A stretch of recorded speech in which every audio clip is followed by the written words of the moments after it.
Everybody has their own traditions. I'm assuming you celebrate Christmas. Everybody has their own traditions with decorating for Christmas. So my role in my family with decorating Christmas is I don't decorate our house. I don't. That's my wife, and she decorates daily. And I have no doubt she has a gift for that. I love our home. I love how warm and welcoming our home is. And that's because of my wife. That's a gift she has. I don't doubt that. My job, though, when it comes time for putting the tree up and doing the serious decorating, my job is to grab the kids and we go out and we buy the tree. And that's the first thing you need to know about me. I personally feel that I have failed when I go buy a tree if I'm able to bring it straight home and take it into our living room and put it up. I feel like I need to either cut at least 2 feet off the tree, or I need to remove ceiling tiles to make room for the tree. Because it's my belief that I should buy the biggest tree that I can find. If you've ever seen our tree, our angel, that we put on the top of the tree, some people put a star up there, and some an angel, and some people whatever. Our angel is permanently bent in reverence, because she, in all the years we've had that pretty angel on top of the tree, she's never been able to stand up straight. It's always the ceiling on her back, and she's like this. And I like it. I think it's a good effect, because I think angels should be reverent. And so she's on top of the tree, bowed before our Lord. I like that. So that's kind of the running joke in my house, is that we bring the tree back, and then the one time a year that I get to pull out my saw to use it. That's what we use a saw for. I pull off the saw and I cut off a couple of little branches, and in the end I may have to take a few feet off the bottom of the tree to actually be able to get it to stand up. So I do that, and then I put the lights on the tree, and I do this, and we only do white lights, and I'll put the lights in there. And I don't believe you put the lights on the outside of the tree. I think you bury them deep inside the tree, and then you stand back and you do the squint. And that shows you where you have holes, and you go and you fix it. And so I get the tree up, I get the lights on, and then I just sit down and just watch football or basketball or whatever, and just the kids decorate the tree, and Lisa decorates the tree, and we go from there. But that's my part. Now, when I was a little boy, I had 2 jobs at Christmas too. Maybe the only reason I have 2 jobs now is because I told Lisa I can only do 2 jobs in decorating, but I don't know. But when I was a little boy, I had 2 jobs. My first job, we have an upstairs bathroom in my house growing up. And in that bathroom, you open the door, and behind the door, the toilet sits. And behind the toilet, you got your toilet seat there, you got your tank on the back that holds the water. There's a closet. Why you put a closet behind the toilet, I don't know. But there's a closet, but it's just a hole about like this with a door on it. And so right behind the toilet, and you open that door up, and you have to climb on the toilet and then climb through the hole. And growing up, that was my job, because I was the littlest one in the family. Family of giants, apparently. But nonetheless, I was the littlest one in my family, and my job every year was to open that door up, climb on the toilet, climb on the back of the toilet, and then dive, fall, whatever, into that hole. And then to be in there with a flashlight, as my mom sat there and said, "Oh, I want this." I'm looking around, oh, there's that box, and there's that box. And it's where we put our Christmas decorations. And you would never use that closet for anything else, because who would want to do that more than twice a year, to get them out and to put them back in there? And so that closet served no other purpose than to hold our Christmas decorations. Second job I had growing up, first was to fall in that hole and hand mom stuff out. The second job I had was, it was my job every year to put up the nativity. And we had a beautiful old nativity that my grandparents had gotten us that love it, and we still own it. I now put it up in my house. I put it up, it's now up in my house. I love that beautiful old nativity. And I remember being taught as a little boy, that the wise men got there way later. And I remember my home church telling me that the wise men got there as much as maybe 2 years later. And so Mom always gave me this same oval shape, so kind of like a circle, oval shaped oak table. It was a beautiful table. That's where we set our nativity up every year.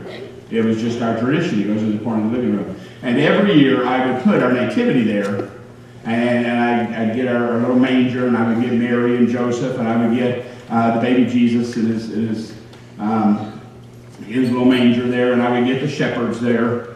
And then I would take the wise men, and I would walk across to the other side of the living room, and I would put them there on another table.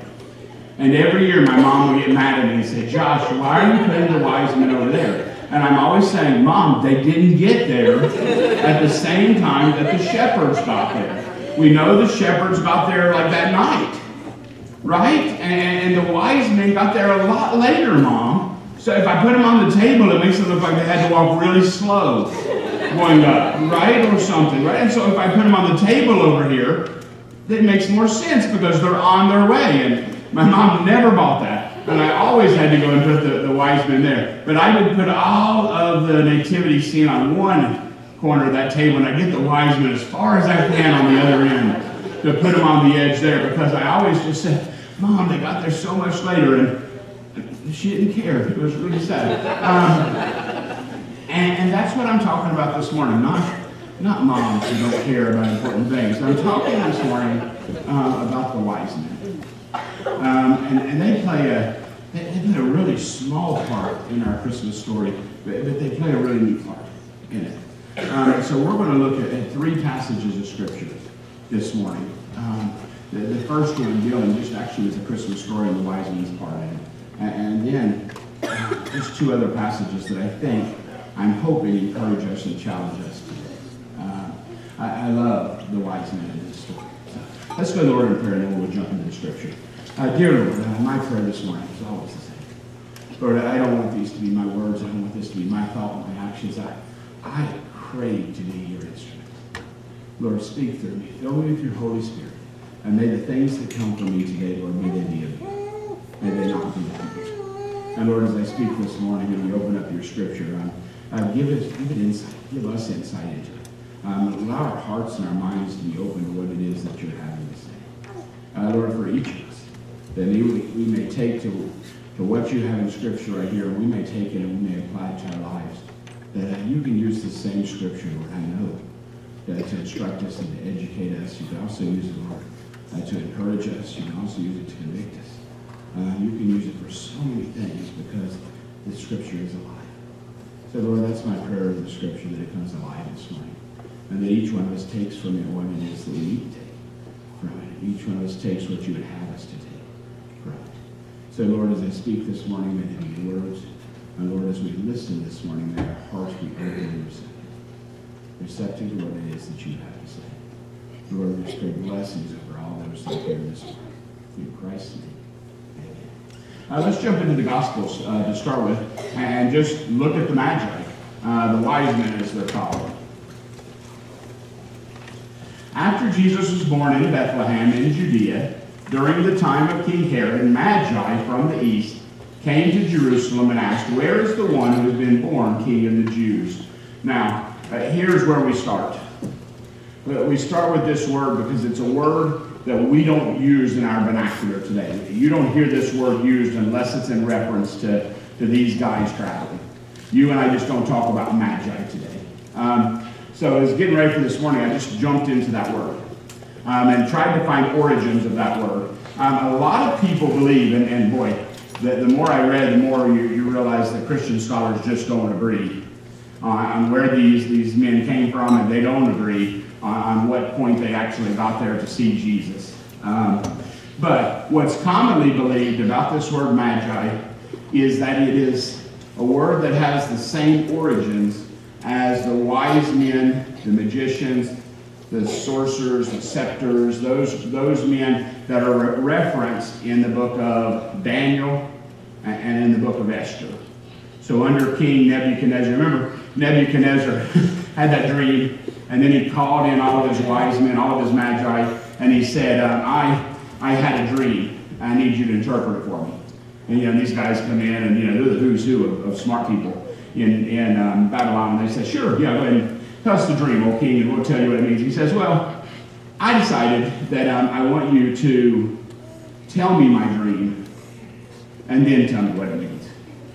And they're like, oh snap. No, king, no king has ever asked anybody ever to do that. It's impossible, right? And we know that they were at the point then where they were about to be executed when the Lord used Daniel to come in and to interpret that dream.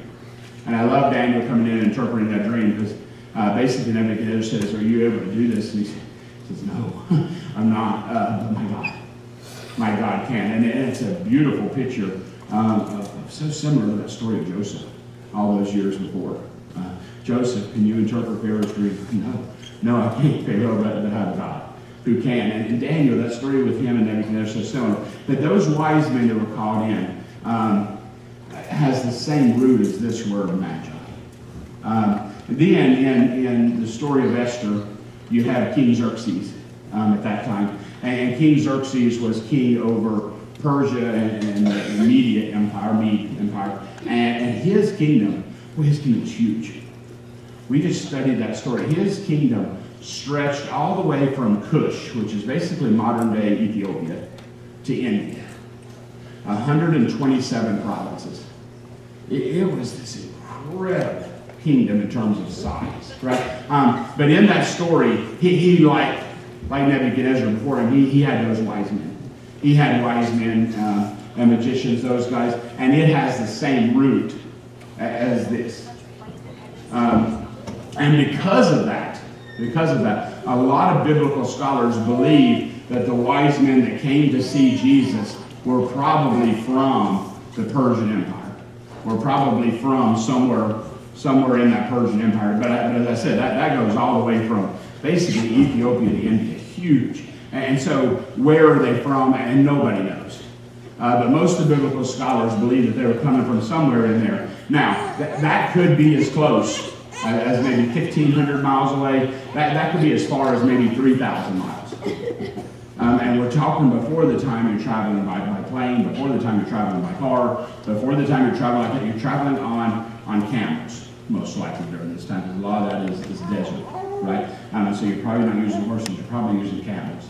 I don't know how fast a camel travels, but I'm going to guess that if I am getting on a camel to go 2,000 miles, I'm going to guess, one, we should be praying for the camel, but I'm also going to guess that it's going to take me a long time to travel that distance. And so most of the biblical experts believe that it was a minimum 3-4 months after Jesus was born before they got there, and maybe as much as 2 years, and we do that 2-year mark.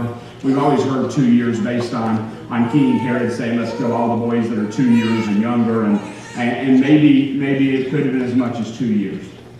But all I know is that these men came from the east, and rather that travel looked like 3 or 4 months, or rather that travel looked like 2 years, it was incredible.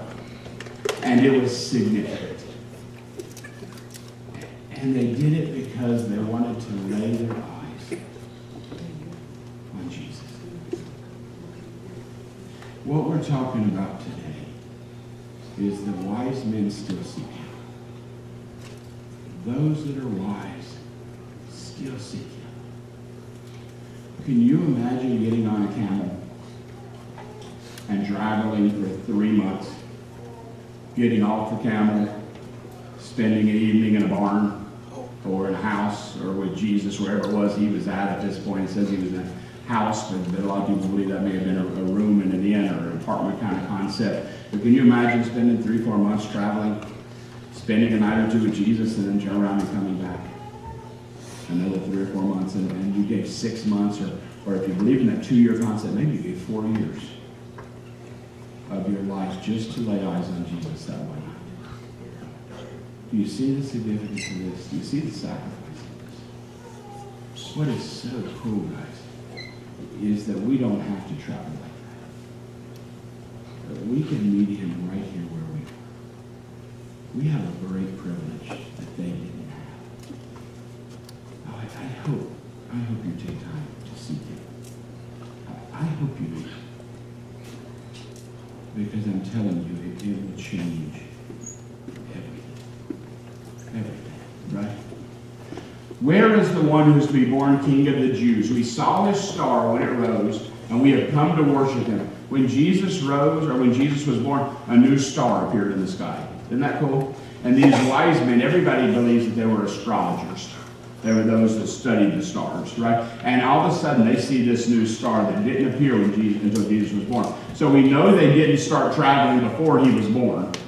Because what prompted them to start traveling was they saw his star, and the scripture said his star didn't appear in the sky until he was born. So the idea that they left a year earlier or whatever, and that they saw him when he was still just a tiny, tiny baby, probably didn't hold water. Because they followed the star to get to him. And that star didn't appear until he was actually born. Now let's go next slide. Let's go ahead and finish up this.